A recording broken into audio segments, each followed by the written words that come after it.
Narendra Modi's involvement in the Gujarat massacre that paved the way for the persecution of Muslims and other minorities we see in India today, directly responsible for this violence. Of course, we don't tolerate persecution where it appears anywhere, but I'm not sure I agree at all with the characterization that the honourable gentleman has. देश की अदालतें भले ही देश के प्रधानमंत्री श्री नरेंद्र मोदी जी को गुजरात के दंगों से बाइज्जत बरी कर चुकी हों, पर विदेशी मीडिया खुल करके गुजरात दंगों के बारे में लिखता हुआ बोलता हुआ दिखाई दे रहा है।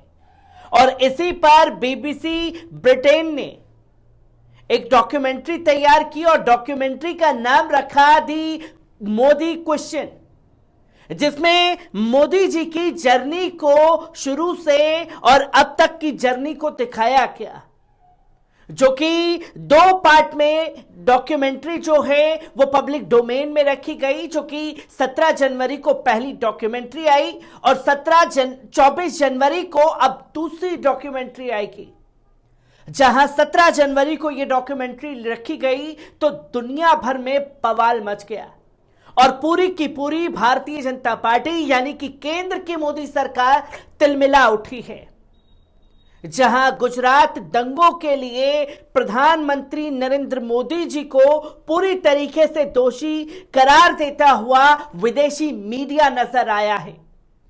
और जब ब्रिटेन बीबीसी की तरफ से ये तमाम चीजों को अंजाम दे दिया गया है तो इसका असर ब्रिटेन की संसद में भी देखने को मिला।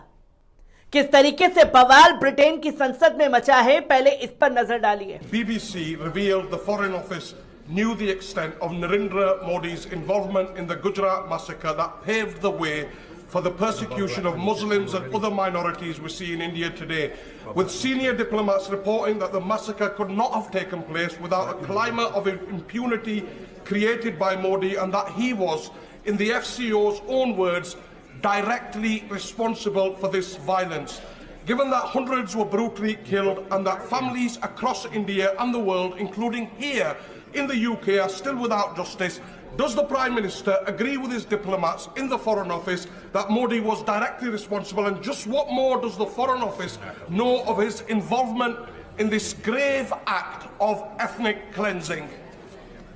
Well, Mr. Speaker, the UK government's position on this has been clear and long-standing and hasn't changed. Of course, we don't tolerate persecution where it appears anywhere, but I'm not sure I agree at all with the characterization that the honourable gentleman has put forward. आपने सुना कि किस तरीके से उस documentary का जिक्र किया गया। उसके बाद बैठे सुन रहे ब्रिटेन के प्रधानमंत्री ऋषि सुनक ने उस सांसद को पुरजोर तरीके से जवाब दिया और हमारा एक भारतीय मीडिया ये कहता हुआ नजर आया कि देखिए कैसे ऋषि सुनक ने पाकिस्तान के मूल के सांसद को बोलती बंद कर दी। ये है भारतीयता की ताकत। पर इन्हीं भारतीय मूल के प्रधानमंत्री के राज में बीबीसी ब्रिटेन की तरफ से इस काम को अंजाम दिया गया है, जो कि अब पूरी तरीके से बवाल मच चुका है। किस तरीके से तमाम चीजें सामने आई हैं, एक बार इस रिपोर्ट पर नजर डालते हैं। ब्रिटिश मीडिया बीबीसी की प्रधानमंत्री नरेंद्र मोदी पर बनाई गई एक डॉक्यूमेंट्री पर अब विवाद हो गया है।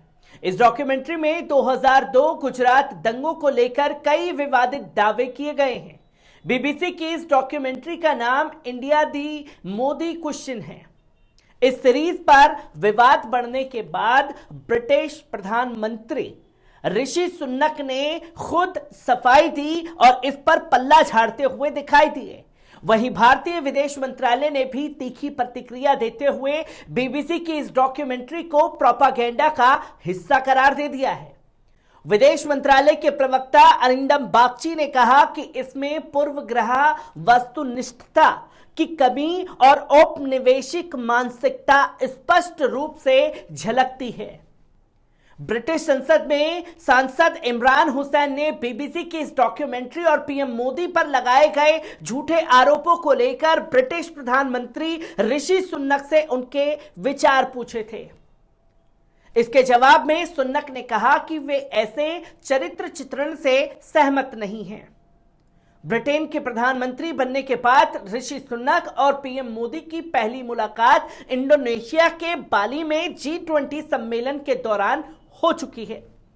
इस दौरान दोनों नेताओं ने भारत ब्रिटेन संबंधों को मजबूत करने और व्यापार को बढ़ाने पर बातचीत की थी।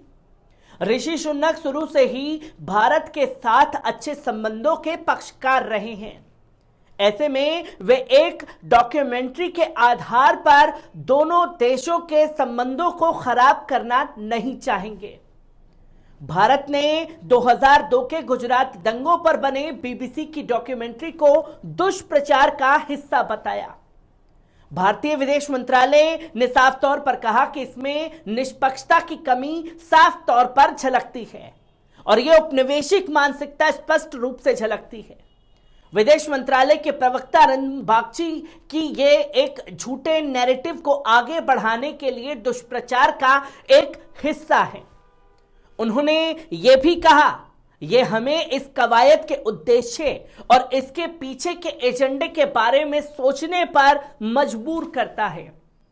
बागची ने कहा कि यह डॉक्यूमेंट्री उस एजेंसी और उन लोगों की मानसिकता को प्रदर्शित करता है जो इस नैरेटिव को फिर से आगे बढ़ा रहे हैं।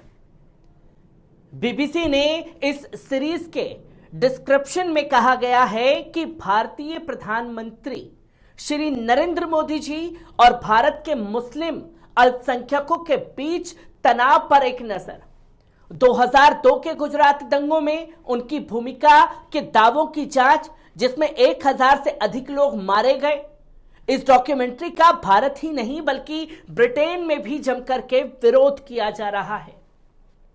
ब्रिटेन के कई सांसदों ने इसे दोनों देशों के रिश्ते बिगाड़ने वाला करार दे दिया है। विवाद के बाद बीबीसी की इस डॉक्यूमेंट्री को कई प्लेटफॉर्म से हटा दिया गया है। सोशल मीडिया पर इस डॉक्यूमेंट्री का विरोध करते हुए यूजर्स ने लिखा कि बीबीसी को यूके दी चर्चिल क्वेश्चन नाम से बंगाल के अकाल पर एक सीरीज चलानी चाहिए। वहीं दूसरों का कहना है कि बीबीसी को ब्रिटेन की समस्याओं पर अपना ध्यान केंद्रित करना चाहिए क्योंकि वे कई मामलों में भारत से भी पीछे हो गया है।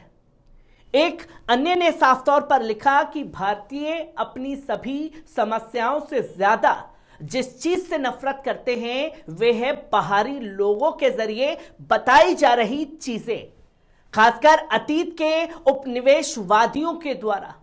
जवाब में सुन्नक ने कहा कि वे विपक्षी लेबर पार्टी के सांसद पाकिस्तानी मूल के इमरान हुसैन की ओर से प्रधानमंत्री मोदी के चरित्र चित्रण से सहमत कतई नहीं है। गौरतलब है कि यह डॉक्यूमेंट्री गुजरात में हुए दंगों पर है जब नरेंद्र मोदी राज्य के मुख्यमंत्री थे। सुन्नक ने कहा कि इस संबंध में ब्रिटिश सरकार की स्थिति स्पष्ट है और यह बिल्कुल भी नहीं बदली है।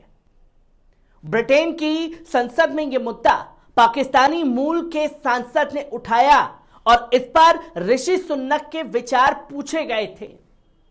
आपको बता दें कि प्रधानमंत्री नरेंद्र मोदी पर बीबीसी की डॉक्यूमेंट्री के बारे में भारत के विदेश मंत्रालय ने प्रतिक्रिया दी। साथ ही ब्रिटेन के प्रधानमंत्री ऋषि सुन्नक ने भी इस बारे में ब्रितानी संसद से उठे एक सवाल का जवाब दिया।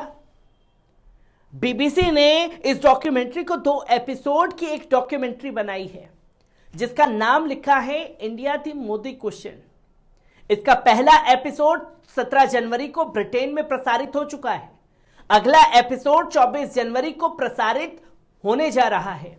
पहले एपिसोड में नरेंद्र मोदी जी के शुरुआती राजनीतिक करियर को दिखाया गया जिसमें वो भारतीय जनता पार्टी में आगे बढ़ते हुए गुजरात के मुख्यमंत्री पद पर पहुंचते हैं। यह डॉक्यूमेंट्री एक अप्रकाशित रिपोर्ट पर आधारित है जिसे बीबीसी ने ब्रिटिश फॉरेन ऑफिस से हासिल किया है। इस डॉक्यूमेंट्री में नरेंद्र मोदी जी के मुख्यमंत्री रहते हुए गुजरात में साल 2002 में हुई दंगे में कम से कम 2000 लोगों की मौतों पर सवाल उठाए गए हैं और इस पर सवाल पूछा है देश के प्रधानमंत्री से। ब्रिटिश विदेश विभाग की रिपोर्ट का दावा है कि मोदी साल 2002 में गुजरात में हिंसा का माहौल बनाने के लिए प्रत्यक्ष रूप से जिम्मेदार थे। पीएम मोदी हमेशा हिंसा के लिए जिम्मेदार होने के आरोपों से खंडन करते रहे हैं, लेकिन जिस ब्रिटिश कूटनीतिक ने ब्रिटिश विदेश मंत्रालय के लिए रिपोर्ट लिखी है उससे बीबीसी ने बात की और वो अपनी रिपोर्ट के निष्कर्ष पर पूरी तरीके से कायम है। जहां भारत का सुप्रीम कोर्ट पहले ही प्रधानमंत्री श्री नरेंद्र मोदी जी को गुजरात हिंसा में किसी भी तरह की संलिप्तता से बरी कर चुका है। इस रिपोर्ट को लिखने वाले कूटनीतिक बताते हैं कि हमारी जांच के निष्कर्ष अब भी वाजिब हैं। साल 2002 में गुजरात में एक सुनियोजित हिंसा में 2000 लोग मारे गए थे। यह एक तथ्य इस रिपोर्ट के बारे में बीबीसी ने खबर भी की थी। कूटनीतिकों की यह रिपोर्ट उस समय के ब्रितानी विदेश मंत्री जैक स्ट्रॉ द्वारा ऑर्डर की गई थी, जो जांच का हिस्सा थी। रिपोर्ट कहती है कि हिंसा का विस्तार मीडिया में आई रिपोर्टों से कहीं अधिक था और दंगों का उद्देश्य हिंदू इलाकों से मुसलमानों को साफ तौर पर खदेड़ना था। जहां चरित्र का पूरी तरीके से विवरण बीबीसी की डॉक्यूमेंट्री में किया गया। अब गुजरात दंगों का जिक्र हुआ तो केंद्र की मोदी सरकार पूरी तरीके से बिलबिलाती हुई दिखाई दी और भले ही देश का मीडिया सवाल ना पूछ पाए केंद्र की मोदी सरकार से, पर विदेशी मीडिया लगातार इन चीजों पर सवाल केंद्र की मोदी सरकार से भी पूछता हुआ दिखाई दे रहा है, जिस डॉक्यूमेंट्री को लेकर के अब खासतौर पर बवाल मच चुका है। मैं ऐसी ही खबरों से आपको रूबरू कराता रहूंगा। दीजिए इजाजत, शुक्रिया।